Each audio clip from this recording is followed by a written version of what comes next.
Hello friends, welcome to jobs in Telugu YouTube channel. Friends, మనకి staff selection commission నుండి SSC ఎంటీఎస్కి సంబంధించి 11,409 పోస్టులతో అఫీషియల్గా మనకు ఒక నోటిఫికేషన్ రిలీజ్ కావడం జరిగింది. ఈ రిక్రూట్మెంట్కి సంబంధించి ఈసారి మీరు తెలుగులోనే పరీక్ష అయితే రాసుకోవచ్చు. చాలా మార్పులు అయితే చేశారు. సో ఈ నోటిఫికేషన్కి సంబంధించినటువంటి కంప్లీట్ డీటెయిల్స్ ఈ వీడియోలో చెప్తాను. వీడియో చూస్తున్నటువంటి వారు వీడియోని లైక్ చేసి ఛానల్ని సపోర్ట్ చేయండి. చాలామంది వీడియోస్ చూస్తున్నారు కానీ లైక్ చేయట్లేదు. మీరు ఇచ్చేటువంటి ఒక చిన్న లైక్ చాలా ఎంకరేజింగ్ అండ్ మోటివేటింగ్గా ఉంటుంది. కాబట్టి లైక్ చేసి మీ ఫ్రెండ్స్కి అయితే షేర్ చేయండి. ఫస్ట్ టైం మన ఛానల్ని విజిట్ చేస్తే సబ్స్క్రైబ్ చేసుకొని బెల్ సింబల్ని యాక్టివేట్ చేసుకోండి. అలాగే మన ఛానల్కి సంబంధించిన టెలిగ్రామ్ గ్రూప్ లింక్ని డిస్క్రిప్షన్లో ప్రొవైడ్ చేస్తాను. సో జాయిన్ అవ్వండి. ఫ్రెండ్స్, ఇది స్టాఫ్ సెలక్షన్ కమిషన్కి సంబంధించినటువంటి అఫీషియల్ వెబ్సైట్ అండి. ఎస్ఎస్సి ఎంటీఎస్ అండ్ హవాల్దార్ పోస్టులకి సంబంధించి 11,409 పోస్టులతో నిన్న నైట్ అఫీషియల్గా నోటిఫికేషన్ అయితే రిలీజ్ చేశారు. సో ఈ రిక్రూట్మెంట్కి సంబంధించిన కంప్లీట్ డీటెయిల్స్ చెప్తాను. సో ఈ వీడియోకి ఒక 1000 లైక్స్ అయితే ఇస్తారని ఎక్స్పెక్ట్ చేస్తున్నాను. సో ప్రతి ఒక్కరు కూడా లైక్ చేసి మీ ఫ్రెండ్స్కి అయితే షేర్ చేయండి. ఫ్రెండ్స్, ఇది ఎంటీఎస్కి సంబంధించిన అఫీషియల్ నోటిఫికేషన్ అండి. సో దీనికి సంబంధించి ఆల్రెడీ నిన్న నైట్ నుంచి అప్లికేషన్ ప్రాసెస్ అయితే స్టార్ట్ అయింది. వచ్చే నెల 17వ తేదీ వరకు మీరు అప్లికేషన్స్ అయితే పెట్టుకోవాలి. ఆల్మోస్ట్ ఒక 1 మంత్ అయితే టైం అయితే మనకి ఇవ్వడం జరిగింది. సో ఈ రిక్రూట్మెంట్కి సంబంధించినటువంటి కంప్యూటర్ బేస్డ్ రిటర్న్ ఎగ్జామినేషన్ వచ్చేసి ఏప్రిల్లో కండక్ట్ చేయబోతున్నారు. సో దీనికి సంబంధించి టోటల్ ఎన్ని వేకెన్సీస్ వచ్చాయనేది ఇక్కడ క్లియర్గా మెన్షన్ చేశారు. ఎంటీఎస్కి సంబంధించి మనకి ఇక్కడ 10,880 వేకెన్సీస్ని రిలీజ్ చేయడం జరిగింది. హవాల్దార్ పోస్టులకి సంబంధించి సిబిఐసి అండ్ సిబిఎన్ అనేటువంటి డిపార్ట్మెంట్లో పనిచేయడానికి 529 వేకెన్సీస్ని రిలీజ్ చేశారు. సో ఈ రెండు కలిపి 11,409 వేకెన్సీస్ అయితే మనకి ఇక్కడ రిలీజ్ కావడం జరిగింది.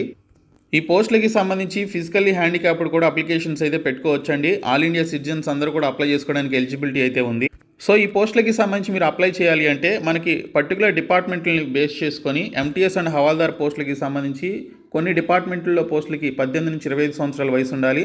మరికొన్ని డిపార్ట్మెంట్లో ఉన్నటువంటి ఎంటీఎస్ హవాల్దార్ పోస్టులకి సంబంధించి మనకి ఇక్కడ 18 నుంచి 27 సంవత్సరాల మధ్య వయసు అయితే ఉండాలని చెప్పేసి ఇచ్చారు. అండ్ దీనితో పాటు ఎస్సీ ఎస్టీ క్యాండిడేట్స్కి 5 ఇయర్స్, ఓబీసీ క్యాండిడేట్స్కి 3 ఇయర్స్ ఏజ్ రిలాక్సేషన్ అయితే ఇవ్వడం జరిగింది. సో ఈ పర్టికులర్ ఏజ్ రిలాక్సేషన్ కూడా కలుపుకొని మీరు అప్లికేషన్స్ అయితే సబ్మిట్ చేసుకోవచ్చు. సో ఈ పోస్టులకి సంబంధించి మీరు అప్లై చేయాలి అంటే ssc.nic.in అనేటువంటి సైట్లోనికి వెళ్ళి మీరు అప్లికేషన్స్ అయితే సబ్మిట్ చేసుకోవాల్సి ఉంటుంది. సో దీనికి సంబంధించి 100 రూపీస్ ఫీ అనేది పే చేయాలి. Women candidates, SC ST candidates, PWD candidates, ex service men candidates అయితే ఎటువంటి ఫీ పే చేయాల్సిన అవసరం లేదు.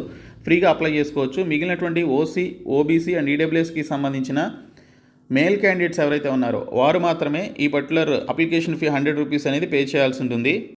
అండ్ ఈ రిక్రూట్మెంట్కి సంబంధించినటువంటి సెంటర్స్ ఆఫ్ ఎగ్జామినేషన్ చూసుకున్నట్లయితే మనకి ఎస్ఎస్సి నుండి ఏ నోటిఫికేషన్ వచ్చినా కూడా మనకి రీజియన్స్ వైజ్గా ఈ పర్టికులర్ రిక్రూట్మెంట్ అయితే చేస్తారు. Central region, eastern region, southern region అని చెప్పేసి ఈ విధంగా రీజియన్ వైజ్గా మనకి ఇక్కడ వేకెన్సీస్ని కేటాయించి ఆ పర్టికులర్ సెంటర్స్లో ఎగ్జామినేషన్స్ పెడతారు. సో ఇక్కడ మనది సౌతర్న్ రీజియన్ కిందకి రావడం జరుగుతుంది. ఆంధ్రప్రదేశ్, తమిళనాడు, తెలంగాణ అండ్ పుదుచ్చేరి మనకి ఇక్కడ ఈ 4 రాష్ట్రాలు ఇక్కడ సౌతర్న్ రీజియన్ కిందకి వస్తాయి. ఆంధ్రప్రదేశ్లో చీరాల, గుంటూరు, కాకినాడ, కర్నూలు, నెల్లూరు, రాజమండ్రి, తిరుపతి, విజయనగరం, విజయవాడ, విశాఖపట్నం మనకి ఇక్కడ ఎగ్జామినేషన్ సెంటర్స్ అయితే ఇచ్చారు. తెలంగాణ వారికి సంబంధించి చూసుకున్నట్లయితే హైదరాబాద్, వరంగల్, కరీంనగర్ మనకి ఇక్కడ ఎగ్జామినేషన్ సెంటర్స్ అయితే ఇవ్వడం జరిగింది. అండ్ ఈ పోస్టులకి సంబంధించినటువంటి స్కీమ్ ఆఫ్ ఎగ్జామినేషన్లో ఈసారి కంప్లీట్గా చేంజ్ అయితే చేయడం జరిగిందండి. సో ఫస్ట్ మీకు కంప్యూటర్ బేస్డ్ రిటర్న్ ఎగ్జామినేషన్ అయితే బోత్ ఎంటీఎస్ అండ్ హవాల్దార్ పోస్టులకి సంబంధించి కండక్ట్ చేయడం జరుగుతుంది. సో కంప్యూటర్ బేస్డ్ ఎగ్జామినేషన్ని ఈసారి 13 రీజనల్ లాంగ్వేజెస్లో కండక్ట్ చేస్తున్నారు. సో దీనికి సంబంధించి మీరు చక్కగా తెలుగు భాషలో రిటర్న్ ఎగ్జామినేషన్ అయితే రాసుకోవచ్చు.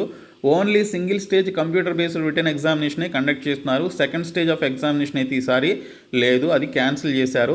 తర్వాత ఎవరైతే హవాల్దార్ పోస్టులకి సంబంధించి కూడా అప్లై చేసుకుంటారో వారు physical efficiency test, physical measurement టెస్ట్లకి మీరు అటెండ్ అవ్వాల్సి ఉంటుంది. ఓన్లీ హవాల్దార్ పోస్టులకి మాత్రమే మీకు physical efficiency and physical standard test అనేది కండక్ట్ చేస్తారు. ఎంటీఎస్ పోస్టులకి అయితే మీకు ఎటువంటి ఫిజికల్ ఎఫిషియన్సీ టెస్ట్లు అయితే లేవు. Only single stage computer based ఎగ్జామినేషన్లో మీకు మంచి మార్కులు వచ్చినట్లయితే జాబ్ అయితే ఇవ్వడం జరుగుతుంది. ఈసారి 13 రీజనల్ లాంగ్వేజెస్లో ఈ యొక్క కంప్యూటర్ బేస్డ్ ఎగ్జామినేషన్ అయితే కండక్ట్ చేస్తున్నారు. సో ఈ కంప్యూటర్ బేస్డ్ ఎగ్జామినేషన్స్ని 2 సెషన్స్గా డివైడ్ చేయడం జరిగింది ఈసారి. ఇందులో మనకి సెషన్ 1 వచ్చేసి 2 టాపిక్స్ నుంచి క్వశ్చన్స్ అయితే అడుగుతారు. ఫస్ట్ వన్ వచ్చేసి న్యూమరికల్ అండ్ మ్యాథమెటికల్ ఎబిలిటీ నుంచి 20 క్వశ్చన్స్ 60 మార్క్స్కి ఇస్తారు. అంటే ఈచ్ క్వశ్చన్ క్యారీస్ 3 మార్క్స్ అనమాట. తర్వాత సెషన్ 1లోనే మనకి సెకండ్ వచ్చేసి reasoning ability and problem solving నుంచి 20 క్వశ్చన్స్ 60 మార్క్స్కి ఇస్తారు. అలాగే మనకి సెషన్ 2 వచ్చేసి general awareness and English language నుంచి క్వశ్చన్స్ అయితే ఇస్తారు. 25 క్వశ్చన్స్ చొప్పున ఇవ్వడం జరుగుతుంది. ఈచ్ క్వశ్చన్ క్యారీస్ 3 మార్క్స్ అనమాట. సో ఈ విధంగా చూసుకున్నట్లయితే మనకి ఇక్కడ టోటల్గా 90 క్వశ్చన్స్ మీరు 90 మినిట్స్లో కంప్లీట్ చేసుకోవాలి. సెషన్ 1కి సంబంధించిన టైమింగ్ వచ్చేసి 45 మినిట్స్ ఇచ్చారు. సెషన్ 2కి సంబంధించిన టైమింగ్ వచ్చేసి 45 మినిట్స్ అయితే ఇవ్వడం జరిగింది. సో ఈ విధంగా మీరు 90 మినిట్స్లో మీరు ఈ 90 క్వశ్చన్స్కి సంబంధించినటువంటి ఎగ్జామినేషన్ అయితే రాయాలి. సో 13 రీజనల్ లాంగ్వేజెస్లో మనకి క్వశ్చన్ పేపర్ అయితే వస్తుంది. సో మీరు తెలుగులో రాసుకోవచ్చు, హిందీలో రాయొచ్చు, ఇంగ్లీష్లో రాసుకోవచ్చు. అలాగే ఇక్కడ చూసినట్లయితే మనకి సెషన్ 1కి సంబంధించి నెగిటివ్ మార్కింగ్ అయితే లేదండి. There will be no negative marking for session 1 examination అని చెప్పేసి ఇచ్చారు. సో సెషన్ 1కి సంబంధించి ఏదైతే యాప్టిట్యూడ్ అండ్ రీజనింగ్కి సంబంధించిన క్వశ్చన్స్ ఇస్తారో వాటికి మీకు ఆన్సర్స్ తెలియకపోయినా మీరు ఆన్సర్ చేయొచ్చు, ఎందుకంటే నెగిటివ్ మార్కింగ్ లేదు. సెషన్ 2కి సంబంధించి మీకు ఇక్కడ 1 మార్క్ నెగిటివ్ మార్కింగ్ అయితే ఉంటుందని చెప్పేసి ఇచ్చారు. మనకి సెషన్ 2లో ఈచ్ క్వశ్చన్ క్యారీస్ 3 మార్క్స్ కదా, మీరు ఏదైనా క్వశ్చన్కి రాంగ్ పెట్టినట్లయితే 1 మార్కు మీకు నెగిటివ్ మార్క్ కింద పోవడం జరుగుతుంది. కాబట్టి సెషన్ 1కి సంబంధించిన ఎగ్జామినేషన్కి మీకు ఎటువంటి నెగిటివ్ మార్కింగ్ లేదు. సెషన్ 2కి సంబంధించి అయితే నెగిటివ్ మార్కింగ్ ఉంది. ఇంకా దీనికి సంబంధించిన సిలబస్ మీరు ఇక్కడ చూడొచ్చు. Numerical and mathematical ability, reasoning ability and problem solving, general awareness, English language and comprehension passages నుంచి మనకి 4 టాపిక్స్ నుంచి క్వశ్చన్స్ అయితే అడుగుతారు. సో దీనికి సంబంధించి ఫిజికల్ ఎఫిషియన్సీ టెస్ట్ కింద చూసుకున్నట్లయితే వాకింగ్ అనేది కండక్ట్ చేయడం జరుగుతుందండి. ఓన్లీ హవాల్దార్ పోస్టులకి మాత్రమే ఈ యొక్క physical efficiency and physical standard test అనేది ఉంటుంది. సో వాకింగ్ వచ్చేసి మేల్ క్యాండిడేట్స్కి 1600 మీటర్స్ని మీరు 15 మినిట్స్లో కంప్లీట్ చేసుకోవాలి. ఫిమేల్ క్యాండిడేట్స్ వచ్చేసి 1 కిలోమీటర్ని 20 మినిట్స్లో కంప్లీట్ చేసుకోవాలి. ఎంటీఎస్ పోస్టులకి ఈ ఫిజికల్ ఎఫిషియన్సీ అయితే ఉండదు. సో దానిలో క్వాలిఫై అయినటువంటి క్యాండిడేట్స్కి ఇక్కడ మనకి ఫిజికల్ స్టాండర్డ్ టెస్ట్ అనేది కండక్ట్ చేస్తారు అదే రోజున.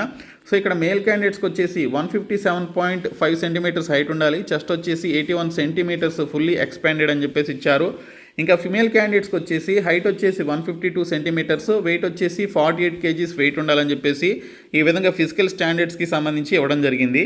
సో ఈ పోస్టులకి సంబంధించినటువంటి preference of post come states వచ్చేసి మన సొంత రాష్ట్రంలోని సెంట్రల్ గవర్నమెంట్ డిపార్ట్మెంట్స్లోనే మీకు జాబ్ వచ్చే అవకాశం అయితే ఉంటుంది, లేదా మీరు సెలెక్ట్ చేసుకున్నటువంటి రీజియన్ ఏదైతే ఉంటుందో ఆ రీజియన్లోనే మీకు జాబ్ అయితే వచ్చే అవకాశం అయితే ఉంటుంది.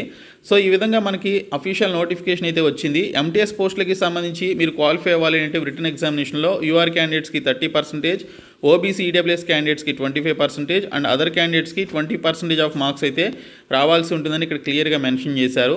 సో ఈ నోటిఫికేషన్కి సంబంధించి మనకు ఆల్రెడీ అప్లికేషన్ ప్రాసెస్ స్టార్ట్ అయింది కాబట్టి క్వాలిఫికేషన్స్ ఉన్న ప్రతి ఒక్కరూ కూడా ఈ రిక్రూట్మెంట్కి అయితే అప్లై చేయండి. సో మనకి ఇక్కడ అప్లికేషన్ ప్రాసెస్కి సంబంధించినటువంటి పర్టికులర్ యూజర్ గైడ్ కూడా ఇవ్వడం జరిగింది. ఫస్ట్ మీరు రిజిస్ట్రేషన్ చేసుకొని రిజిస్ట్రేషన్ కంప్లీట్ అయిన తర్వాత ఈ రిక్రూట్మెంట్కి సంబంధించి అప్లికేషన్ అయితే సబ్మిట్ చేయాలి. 2 పార్ట్స్లో అయితే ఉంటుంది. సో నేను మీకు అప్లికేషన్ ప్రాసెస్ వీడియో కూడా చేస్తాను, మీరు మన ఛానల్ అయితే ఫాలో అవ్వండి.